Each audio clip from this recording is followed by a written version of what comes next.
Good morning students, कैसे हैं आप स्टूडेंट्स। हमारी जो एक बुक और है तीसरी, जिसका नाम है अभिव्यक्ति और माध्यम। आज वो बुक के चैप्टर्स हम पढ़ेंगे, जिसका पहला चैप्टर है जनसंचार और माध्यम। तो बच्चों, ये आपकी जो तीसरी बुक है, इस बुक में से आपका 25 मार्क्स का एग्जाम्स में आता है।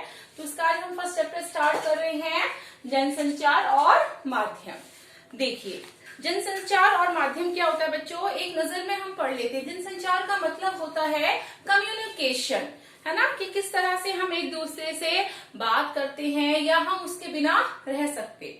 सबसे पहले बच्चों हम देखेंगे संचार की परिभाषा, कि संचार क्या होता है, किसे कहते हैं। देखिए, संचार दो या दो से अधिक व्यक्तियों के बीच सूचनाओं, विचारों और भावनाओं का आदान प्रदान है। अर्थात जब दो व्यक्ति आपस में बातचीत करते हैं या कोई मैसेज भेजते हैं या अपनी भावनाओं को व्यक्त करते हैं, तो वो क्या कहलाता है बच्चों, वो संचार कहलाता है। आइए हम इसको और डिटेल में पढ़ते हैं। देखिए, संचार के बिना जीवन संभव नहीं है। मानव सभ्यता के विकास में संचार की सबसे महत्वपूर्ण भूमिका रही है। बिल्कुल सही बात है, संचार के बिना हमारा जीवन बिल्कुल भी संभव नहीं है, क्योंकि संचार के बिना बच्चों हम रह ही नहीं सकते। अर्थात हमारे मन में जो भी भावनाएं उठ रही हैं, जो भी फीलिंग्स उठ रही हैं, उनको जब तक हम एक दूसरे के साथ बयां नहीं कर देते, कह नहीं देते, तब तक हमारा जो मन है वो व्याकुल रहता है, परेशान रहता है अंदर से। इसलिए जरूरी है कि हमें एक अपने अंदर की जो भी भावनाएं हैं, जो भी विचार हैं, उनका हम आदान प्रदान करते हैं, है ना। संचार दो या दो से अधिक व्यक्तियों के बीच सूचनाओं, विचारों और भावनाओं का आदान प्रदान है। देखो बच्चों, संचार का मतलब होता है कि जो हम अपनी भावनाओं, विचारों को एक दूसरे के साथ शेयर करते हैं। संचार चाहे हम दो व्यक्तियों के बीच में करें, उसको कह दीजिए इंफॉर्मेशन देना, एक दूसरे को कोई सूचना देना, या फिर अपनी हमारी जो फीलिंग्स है उसको। संचार ग्रुप में भी होता है, जैसे कि समूह के रूप में भी होता है संचार। दो व्यक्तियों के अलावा दो ग्रुपों में हो सकता है, समूहों में हो सकता है। इस तरह से संचार का आदान प्रदान होता है। इस तरह संचार बच्चों एक प्रक्रिया है जिसमें कई तत्व शामिल होते हैं। कुछ तत्वों के वजह से ही संचार क्या होता है, शामिल होता है। संचार के कई प्रकार हैं, जिनमें से है बच्चों, पहला संचार का प्रकार है मौखिक संचार, दूसरा है लिखित संचार और तीसरा होता है बच्चों सांकेतिक संचार। तो एक ये इंपॉर्टेंट बात आ गई है कि संचार के कितने प्रकार होते हैं। संचार के 3 प्रकार होते हैं, मौखिक, लिखित और सांकेतिक। फिर उसके बाद हम कह रहे हैं कि इसके अलावा संचार के अलावा अंतः व्यक्तिगत, अंतर व्यक्तिगत और समूह संचार और जनसंचार भी इसके अंतर्गत आता है, जो क्या है, बहुत ही प्रमुख है। जनसंचार कई मामलों में संचार के अन्य रूपों से अलग है।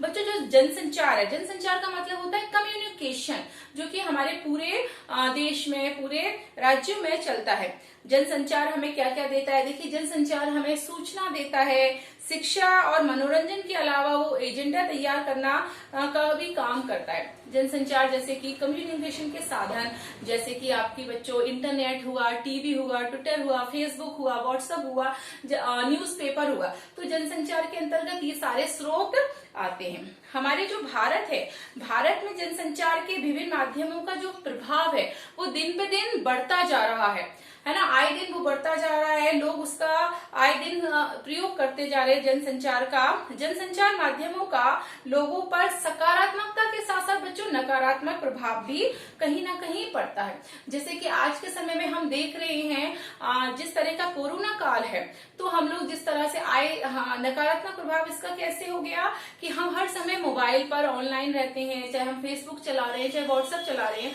अर्थात हम उन सारी चीजों के पूरी तरह से आदी बन चुके हैं, उसके बिना हम रह नहीं पाते हैं। और सकारात्मक का मतलब ये हुआ कि हम बहुत ज्यादा, उससे हमें बहुत अच्छी अच्छी चीजें सीखने को मिलती हैं। जैसे कि हम कुछ नया करने की कोशिश करते हैं, किसी चीज के बारे में अगर हमारी कोई जानकारी चाहिए होती है तो हम उसके बारे में बहुत तुरंत फेसबुक पर गए, या फिर हम व्हाट्सएप पर से, या फिर हम लोग यूट्यूब पे जाके कर लेते हैं, गूगल पे जाके सर्च कर लेते हैं। तो सकारात्मक प्रभाव तो ये होता है, लेकिन नकारात्मक प्रभाव के भी प्रभाव ये होते हैं कि कई लोग उसका गलत प्रयोग भी करते हैं। इन नकारात्मक प्रभावों के प्रति लोगों का सचेत होना बहुत जरूरी है। अर्थात कि किस तरह से हम नेगेटिव पेज में जा सकते हैं। इसके लिए हमें खुद अवेयर रहना जरूरी होना चाहिए। अब देखिए संचार की परिभाषा और महत्व के बारे में बता रही हूँ बच्चों। देखिए जरा सोचिए, क्या आप बिना बात किए रह सकते हैं? शायद नहीं। अकेलेपन और सोने के समय को छोड़ दिया जाए तो आप अधिकांश समय अपनी छोटी छोटी जरूरतों को पूरा करने और अपनी भावनाओं और विचारों को प्रकट करने के लिए एक दूसरे से या समूह में बातचीत या संचार करने में लगा देते हैं। ठीक है, देखिए बिल्कुल सही बात है। जब हम संचार करते हैं उस समय बच्चों, तो संचार का मतलब है कि हम एक दूसरे के बिना बात किए बगैर बिल्कुल भी नहीं रह सकते। हाँ, वो एक बात अलग है कि जब हम रात को सो रहे हैं या अकेले हैं, तो इसलिए वो हमारे कह रहे हैं राइटर कि हम अपनी भावना और विचारों को प्रकट करने के लिए हम कहीं ना कहीं कोई ना कोई दूसरा व्यक्ति ढूंढते हैं, ताकि वो क्या करे, हमसे अपनी बात शेयर कर सके। यहाँ तक कि कई बार हम तो अकेले में खुद से बातें करने लगते हैं। सच तो यह है कि हम बिना बात किए रह भी नहीं सकते। बिल्कुल सही बात है। जब तक हम बात नहीं कर लेंगे तब तक हमारा जो मन है बहुत ज्यादा क्या रहेगा, परेशान रहेगा और बेचैन रहेगा। इसलिए जरूरी है बच्चों कि हम एक दूसरे के साथ क्या करते हैं, संचार करते हैं। यदि समाज में रहते हैं और उसके विभिन्न क्रियाकलापों में हिस्सा लेता है तो ये बिना बातचीत या संचार के संभव नहीं है। अर्थात हमें बिना बातचीत बगैर, चाहे हम संसार में रह रहे हैं, चाहे हम समाज में रह रहे हैं, पड़ोस में रह रहे हैं, परिवार में रह रहे हैं, लेकिन उसके बिना बात किए तो हम किसी के साथ रह ही नहीं सकते। अर्थात हम बिना बात किए व्यक्ति रह नहीं सकता। अपने विचारों को वो पेश करने के बिना रह नहीं सकता। जरूरी है कि वो अपनी बातचीत दूसरों के साथ क्या करे, शेयर करे। जरा सोचिए कि क्या आप चुप रह सकते हैं? बच्चों, मैं आपसे एक प्रश्न कर रही हूँ कि क्या आप चुप रह सकते हैं? बिल्कुल नहीं, आप बिल्कुल चुप नहीं रह सकते। आप स्कूल में जाते हैं एग्जाम्पल के लिए, तो स्कूल में जाने पर भी आप अपनी फ्रेंड से, अपने किसी ना किसी मित्र से कोई ना कोई बात जरूर करते हैं, चाहे वो हेलो से क्यों ना शुरू हो, नमस्कार से क्यों ना शुरू हो, लेकिन आप बिना बात किए नहीं रह सकते। देखिए वो बता रहे हैं जरा सोचिए कि क्या आप चुप रह सकते हैं? पहली बात तो यह है कि आप बहुत देर तक चुप नहीं रह सकते, लेकिन अगर आप चुप रहना भी चाहें तो क्या आप चुप रहते हुए भी कुछ कह नहीं रहे होते? कई बार ऐसा होता है कि मैं अपनी बात सामने वाले से अगर नहीं भी कह पा रहा हूँ या नहीं कहता हूँ, लेकिन फिर भी मैं अपने मन में उस बात को शेयर करने की पूरी कोशिश करता हूँ, या अपने मन में उस बात को पूरी तरह से मैं विचार करता हूँ या करती हूँ कि मैं सामने वाले को अपनी बात कैसे कहूँ। जैसे कि अगर आप इस घर या स्कूल में चुप बैठे हो, तब भी आप कुछ कह रहे होते हैं। कहाँ कह रहे होते हैं बच्चों? हम अपने मन ही मन में कुछ ना कुछ कह रहे होते हैं कि मेरा मित्र मिलेगा या मेरे घर पे शाम को पापा आएंगे तो मैं उनसे ये बात जरूर शेयर करूंगा। अर्थात हमारा मन में कुछ ना कुछ ऐसा चल रहा होता है। आप नाराज हो या फिर उदास हो या फिर कुछ सोच रहे हो, आपका कोई दोस्त आपको जब चुपचाप बैठे हुए देखता है तो आपसे पूछता है कि क्या बात हो गई, तू कैसे नाराज है या किसी बात पर क्यों उदास है। इसका बच्चों अर्थ ये होता है कि जैसे आप कुछ कहकर संचार कर रहे होते हैं, उसी तरह कुछ ना कुछ कहकर भी संचार कर रहे होते हैं। अर्थात आप जरूरी नहीं है कि कोई टॉपिक लेकर ही बात करें। कई बार जब हम एक दूसरे का हालचाल पूछते हैं, किसी की खैर खबर पूछते हैं, तो वो भी एक प्रकार का क्या हुआ बच्चों, संचार हो गया। अर्थात मुंह से बोलना, कोई भी बात कहना किसी के बारे में, वो क्या हो गया, संचार हो गया। या कोई संदेश देना किसी भी प्रकार का, वो भी क्या हो गया, संचार हो गया। या कोई सूचना, वो भी क्या हुआ, संचार हो गया।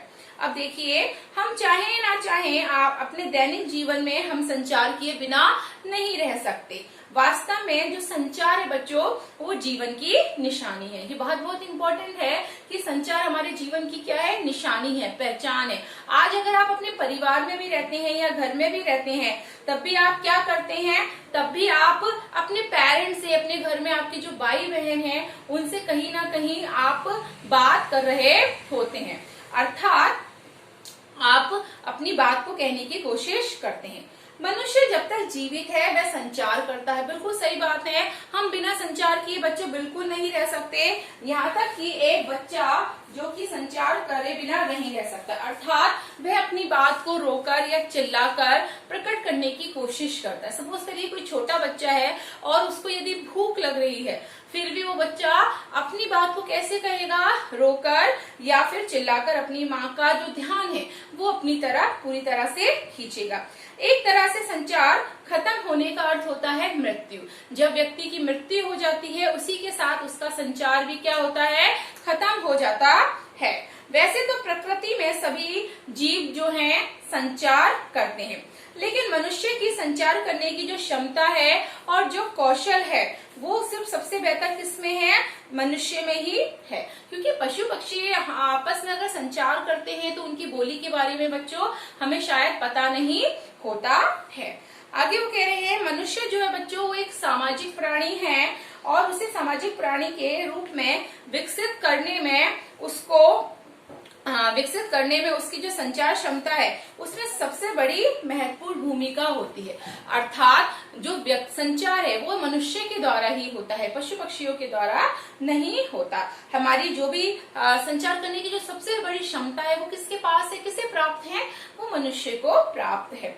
परिवार और समाज में एक व्यक्ति के रूप में हम अन्य लोगों से संचार के जरिए ही संबंध स्थापित करते हैं और रोजमर्रा की जरूरतें पूरी करते हैं। बिल्कुल सही बात है। आज हम परिवार में रहते हैं, हमें चाहे खाना चाहिए, चाहे कुछ भी हमारी जरूरतों का सामान चाहिए, हम परिवार के जरिए ही लेते हैं। एग्जाम्पल के लिए आपको भूख लगी है तो आप अपनी मम्मी से कहेंगे कि मम्मी मुझे बहुत तेज भूख लगी है, खाना दीजिए। तो ये भी एक प्रकार का क्या है बच्चों, संचार है। अर्थात रोज दैनिक जीवन में हम अपने परिवार में एक दूसरे के साथ संचार करते हैं, साथ में अपनी जो भी जरूरतें हैं उन्हें पूरी करते हैं। संचार ही एक ऐसा है बच्चों जो हमें एक दूसरे के साथ जोड़ता है। गौर से देखें तो हमारी जो सभ्यता के विकास की कहानी है वो संचार और उसके साधनों के विकास की कहानी भी है। बिल्कुल सही बात है। संचार हमें एक दूसरे के साथ जोड़ता है, चाहे वो हमारी संस्कृति हो, चाहे वो हमारी सभ्यता हो। मनुष्य ने चाहे भाषा का विकास किया हो या बच्चों लिपि का या फिर छपाई का विकास किया हो, इसके पीछे मूल इच्छा संदेशों के आदान प्रदान की ही थी। एक समय ऐसा था बच्चों जब हमारे उस समय में ये टेलीफोन नहीं थे, व्हाट्सएप नहीं था, ट्विटर नहीं था, फेसबुक नहीं था। उस समय सिर्फ लिखने के माध्यम से या मौखिक या सांकेतिक संचार हुआ करते थे। जब छपाई का विकास हुआ, छपाई के कारखाने का विकास हुआ, उस समय सभी लोग क्या करते थे, संदेशों का आदान प्रदान करते थे। अर्थात जो भी संदेश है उन्हें किस तरह से भी एक दूसरे तक क्या करें, पहुंचाए। दरअसल संदेशों के आदान प्रदान में लगने वाले समय और दूरी को पाटने के लिए मनुष्य ने संचार के माध्यमों की खोज की। धीरे धीरे संचार के जो माध्यम है बच्चों उनकी खोज होने लगी। क्योंकि एक समय ऐसा था कि सपोज करिए मुझे कोई मैसेज एक शहर से दूसरे शहर पहुंचाना होता था, तो उस समय में एक व्यक्ति दूसरे शहर जाकर संचार की जो भी संदेश है उसको पहुंचाता था। फिर लोगों ने कहा उसमें समय बहुत ज्यादा व्यर्थ होता है, इससे हम कुछ न कुछ ऐसा प्रयोग करें, ऐसी कोई खोज करें जिससे कुछ नए नए माध्यम हमारे सामने आए और संचार का जो साधन है वो आसान हो जाए। आज हम जिस संचार क्रांति की बात करते हैं आखिर वह क्या है। संचार और जनसंचार के विभिन्न माध्यमों टेलीफोन, इंटरनेट, फैक्स, समाचार पत्र, रेडियो, टेलीविजन और सिनेमा आदि के जरिए मनुष्य क्या कर रहा है, अपने संदेशों का आदान प्रदान कर रहा है।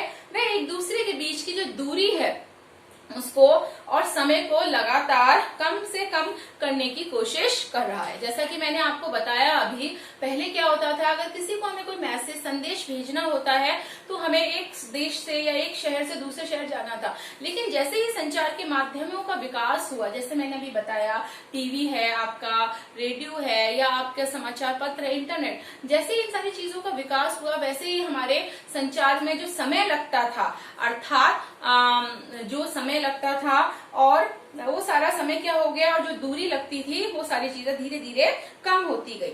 यही कारण है कि आज संचार के माध्यमों से विकास के साथ न सिर्फ भौगोलिक दूरियां कम हो रही हैं बल्कि सांस्कृतिक और मानसिक रूप से भी हम एक दूसरे के करीब आ रहे हैं। शायद यही कारण है कि कुछ लोग मानते हैं कि आज दुनिया एक गांव में बदल रही है। बिल्कुल सही बात कही जा रही है बच्चों। आज संचार की वजह से जो भौगोलिक दूरियां थी हमारी वो बहुत कम हो गई हैं। साथ में जो सांस्कृतिक मानसिक रूप से हम लोग एक दूसरे से दूर थे, उसकी वजह से हम लोग क्या आ रहे हैं, संचार की वजह से करीब आ रहे हैं। अर्थात दूसरे शहर की या दूसरे राज्यों की, दूसरे देशों की जो भी संस्कृतियां होती थी, सभ्यता होती थी, आज हम उनको बहुत ही अच्छी तरह से देख सकते। तो बच्चों आज आपकी क्लास यहीं तक होगी। कल इस चैप्टर को मैं कंटिन्यू करूंगी।